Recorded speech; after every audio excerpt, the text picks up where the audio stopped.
म्हणजे आजही वसुलीच्या नावानं पहिले पाडे 55. नाही आजोबा,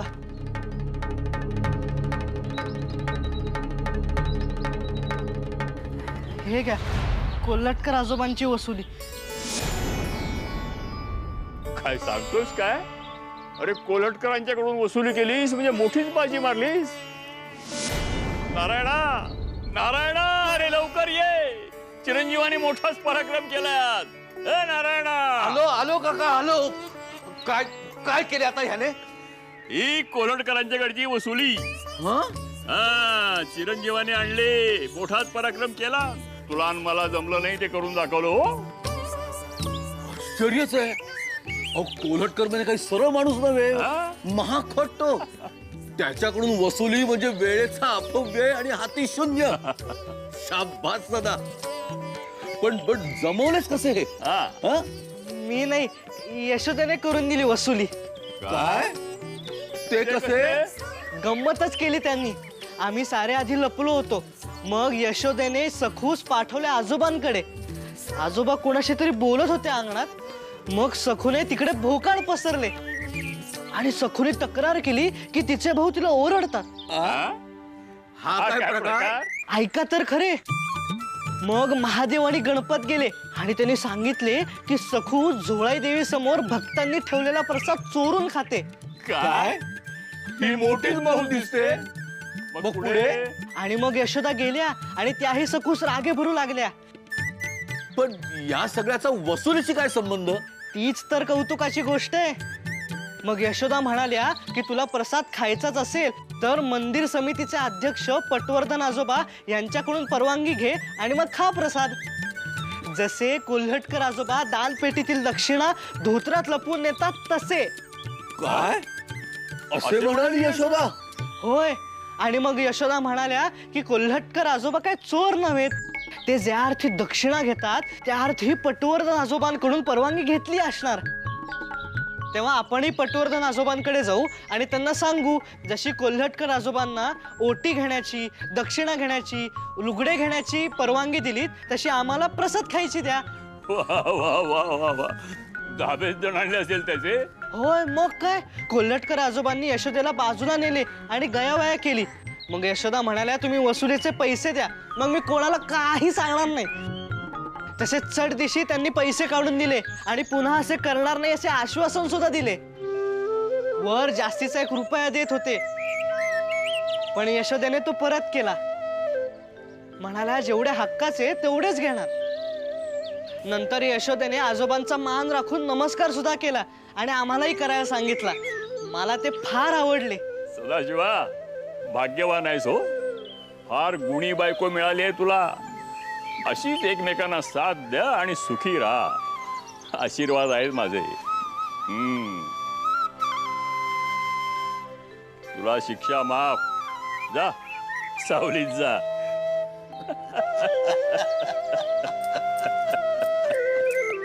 शेवटी या शिक्षेतून वाचवायला सुद्धा बायकोच कामी आली त्याच्या.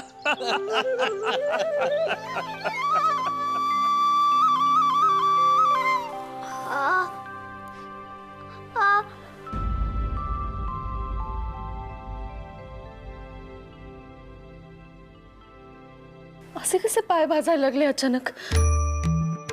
घरात तर होतीस तू. माझ्या बाबतीत असे व्हायचे. आमच्या यांना बाहेर काही दुखले खुपले तर त्याची आज मला लागायची. मला जखम झाल्यासारखी रडायची मी. म्हणजे सदाला तिकडे कोणी मारले असेल म्हणून बळला इथे फटका बसल्यासारखे झाले असे म्हणायचंय का तुला? म्हणजे जावई बापूंना काही झाले की काय?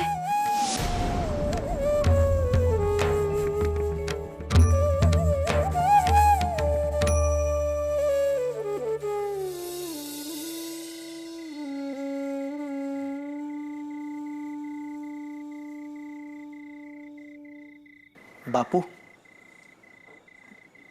बोलावलेत? हो नारायणा. तुझ्या आईची काय खबर बात? नाही. उत्तम झालं. ही शहाजोगबाई आळंदीला गेली. इथे बसून उद्योग करण्यापेक्षा तीर्थयात्राच करा म्हणावे आता.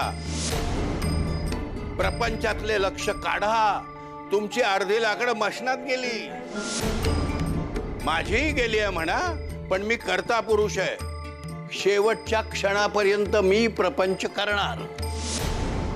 त्यातून या नर्मदेने आईच्या नादाने आमच्या आबरूचे खोबरे केले. ते तर मलाच निस्तरावे लागणार ना. दोन्ही काळ तोंड्यांना यमसदनास धाडित होतो, पण हातावर तुरी देऊन पळाले कुळबुडवे. मला जीवे मारण्याचा डाव होता त्यांचा, पण मी त्यांना पुरून उरणार आहे. शेजारच्या गावातला मल्लू पैलवान आहे ना, त्याचे काय? तो आपल्या उपकाराखाली आहे. मागे 5 पोटी तांदूळ त्याला दिले होते मी फुकट. बरे मग? त्याला मी कामाला लावले होते. त्यांनी नर्मदा आणि प्रभाकरची माहिती काढली. काय? नर्मदा प्रभाकर पुण्यास आहेत. त्यांनी लग्न केले आहे. काय? हो, म्हणजे आता आपल्या आबरूच्या पताका पुण्यास फडकवल्या यांनी. सर्वत्र नाचक्की निलाझरेपणाचा कळस झालाय. अशांना जागीच ठेचलं पाहिजे, नाहीतर ही विषवल्ली वाढत जाऊन धर्म बुडवेल. तेव्हा त्या दोघांना संपवून टाक असं मी मल्लू पैलवानाला सांगितलंय. या पौर्णिमेच्या आत नर्मदा आणि प्रभाकर यमसदनी गेलेले असतील. नरकातच जाणार ते. पण आपण धर्म वाचविल्यामुळे स्वर्गाची धारा आपल्यासाठी खुली होतील हे मात्र निश्चित.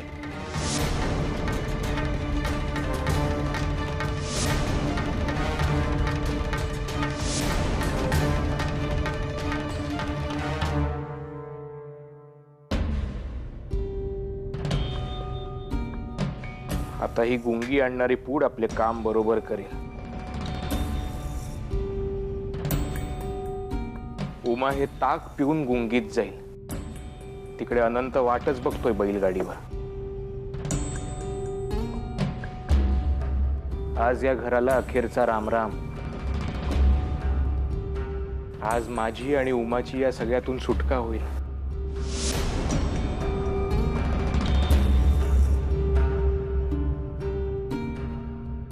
काय हो, काय करताय?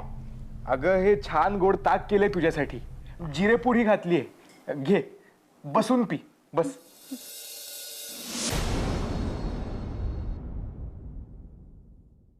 तुम्ही पण घ्या ना. अगं मी घेतो नंतर. आधी तू पी. घे, पी. सावकाश. हा, सावकाश. कशी आहे चव?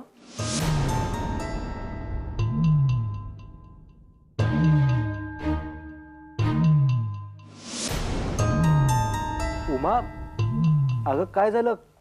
काय होतंय तुला? कसं तरी होतंय. सांभाळ स्वतःला. उमा, बरं नाही वाटत आहे का? ये, उठ. सावकाश सावकाश. काय होतंय?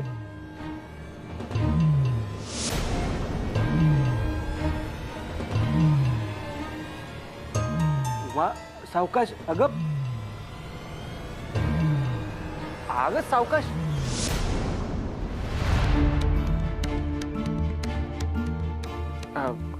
उमा,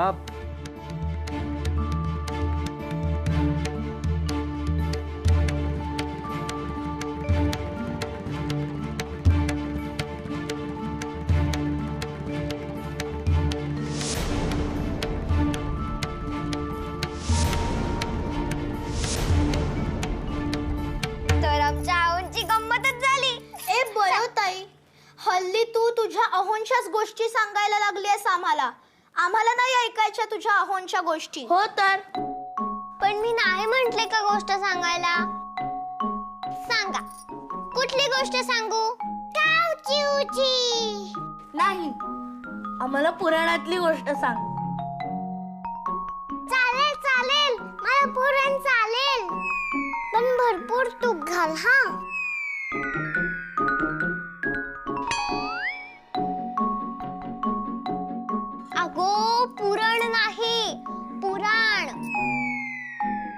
असल्या गोष्टी ऐकूनच पोट भरते आपले. खरे? हो. मग सांग. कोणाची सांगू बरे? हा, आज मी तुम्हाला श्रीकृष्ण आणि सुदामाची गोष्ट सांगते. चालेल चालेल, सांग. तर फार फार वर्षांपूर्वी अस्मावतीपूर गावात एक सुदामा नावाचा गरीब ब्राह्मण राहत होता. भिक्षुकी करूनही त्याचे आणि त्याच्या परिवाराचे नीटसे भागत नव्हते. मग एक दिवस त्याला त्याची बायको म्हणाली, काय हो, तुम्ही म्हणता की द्वारकाधीश श्रीकृष्ण तुमचे बालमित्र आहेत, मग जाऊन त्यांना एकदा भेटा की. ते उदार आहेत, परोपकारी आहेत. त्यांना जर हे कळले की आपला बालमित्र गरिबीत दिवस कंठत आहे, तर ते धनधान्य देऊन आपल्याला नक्की मदत करतील. ते आपले दारिद्र्य कमी करतील. मग ऐकले का त्याने बायकोचे? हो, म्हणजे सुदामाला थोडा संकोच वाटत होता, पण बायकोच्या आग्रहाखातर तो आपल्या मित्राला म्हणजे श्रीकृष्णांना भेटायला तयार झाला. तो द्वारकेला निघाला आणि मजल दर मजल करीत तो द्वारका नगरीत पोहोचला.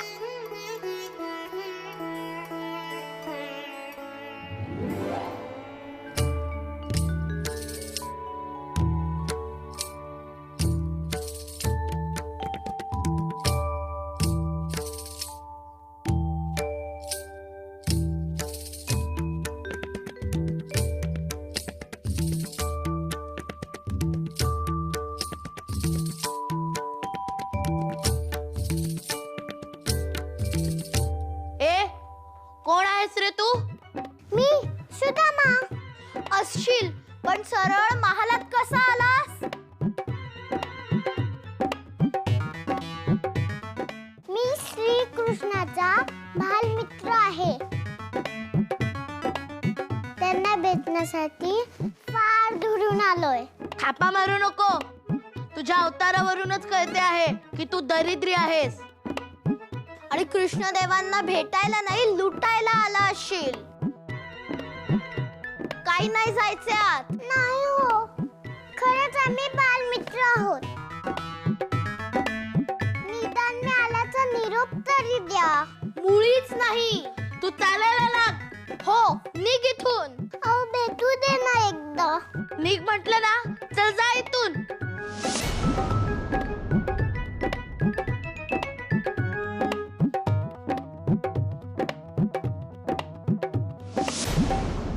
सुदामा,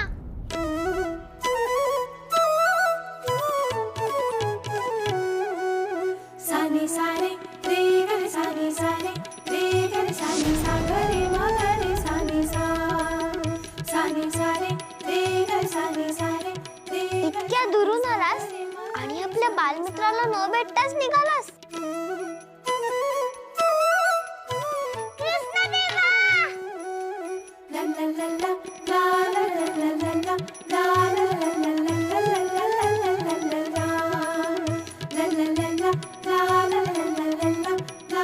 माझा प्रिय सखा, माझा सवंगडी. द्वारपाल, यांना अडवण्याचे धाडस कसे केले तुम्ही?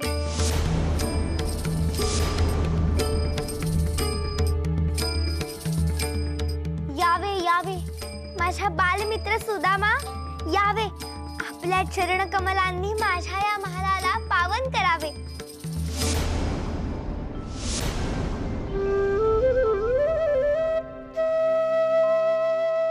तर अशा रीतीने श्रीकृष्णाने आपल्या बालमित्राला म्हणजे सुदामाला आदरपूर्वक आपल्या दालनात नेले. तर पंचपक्वानाचे भोजन झाल्यावर श्रीकृष्णाने सुदामाला एका ठिकाणी बसवले आणि स्वतः त्याचे पाय चेपू लागले.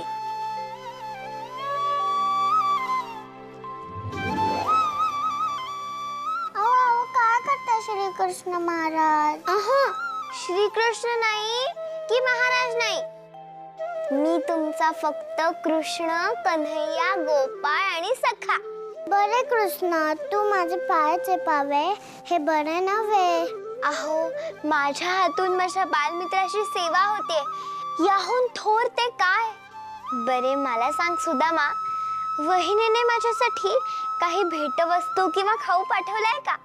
क्षमा कर कृष्णा, गरीब ब्राह्मणाची बायको काय खाऊ देणार. तुला आज का ओळखतोय मी, आठवते का? गुरुकुलात गुरुमाईने दिलेले चणे तू एकट्याने फस्त केले होतेस. नको टाकत तू आठवणी, मला वाईट वाटते. यावेळीही बहिणीने माझ्यासाठी दिलेला खाऊ तू स्वतःसाठी तळवून ठेवला असशील. पाहू बरे तुझे गाठोडे. अरे अरे कृष्णा नको, ऐक कृष्णा नको. कृष्णा, अरे नको कृष्णा.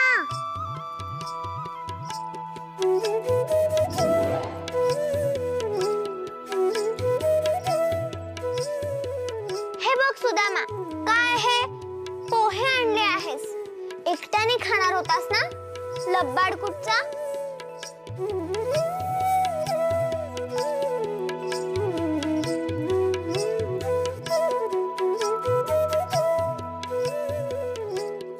कृष्णा, तू धन्य आहेस. अरे तुझ्या या महालातल्या पंचपक्वान्नासमोर माझ्या पोहांची काय पडतास, म्हणून तुला मी हे देत नव्हतो. पण तू खरंच धन्य आहेस. बरं का सखू. अगं सखू, अगं कुठे हरवलीस.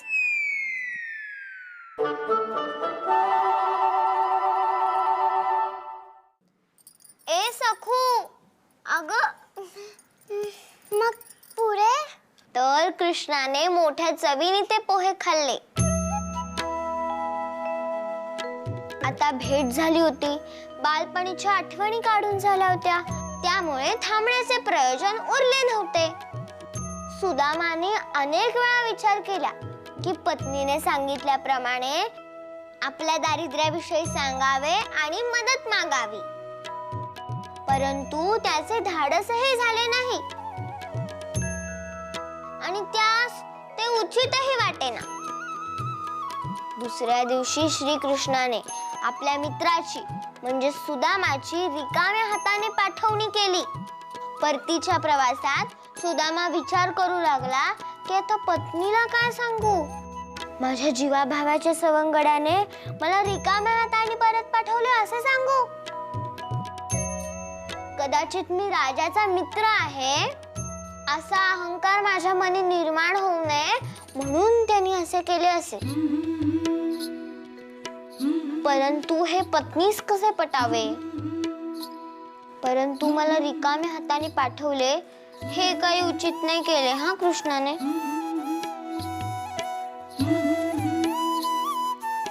त्यात त्याचीच प्रतिमा मलिन झाली हे नक्की. अखेर आपल्या मनाची कशी बशी समजूत घालून सुदामा आपल्या गावी पोहोचला आणि पाहतो तर काय, त्याच्या झोपडीच्या ठिकाणी एक भव्य महाल उभा होता.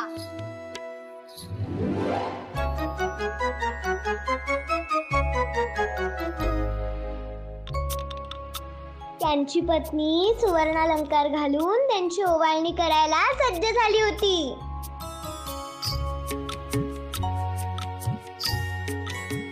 तो मनोमन श्रीकृष्णाचे आभार मानू लागला.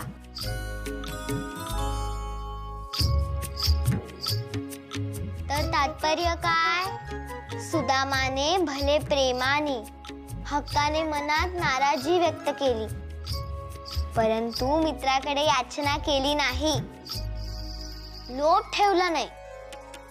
तेव्हा निस्वार्थी भावनेने केलेले कार्य देवापर्यंत आपोआप पोचते आणि त्याचे उत्तम फळ मिळते. राधे कृष्ण की जय.